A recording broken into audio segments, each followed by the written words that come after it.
Hello viewers, তো শাকিব খানের তুফান মুভিটি নাকি ইতিমধ্যে বাংলাদেশের ঝড় তুফান তুলে দিছে। তো শাকিব খানের তুফান মুভিটি দেখার জন্য নাকি কলকাতা থেকে কোয়েল মল্লিক আসলো ঢাকাতে। তো চলো আমরা দেখি। হ্যাঁ, কারণ কারণ মানে আমরা ভাবতেও পারি না, মানে 50th ফিল্ম টুগেদার, মানে এটা একটা ম্যাসিভ একটা মাইলস্টোন। যদি সুযোগ সো গাইস, তো শাকিব খানের তুফান মুভিটি নাকি কেজিএফ মুভির চাইতে অনেক সুন্দর হয়েছে। তো চলো আমরা হলের মাঝে যাই, দর্শকেরা কি বলে দেখি। হ্যাঁ,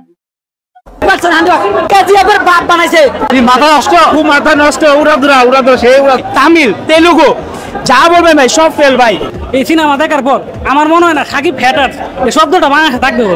সিনেমা হলে আপনি যতক্ষণ বসে থাকবেন ততক্ষণই আকর্ষণ আর আকর্ষণ।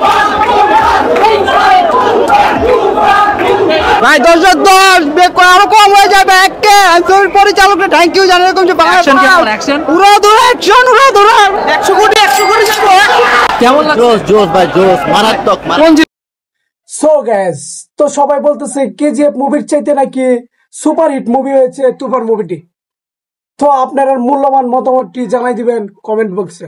কোন মুভিটি সেরা হয়েছে, কেজিএফ মুভিটি না বাংলাদেশের superstar and mega star Shakib খানের তুফান মুভিটি? ঠিক আছে।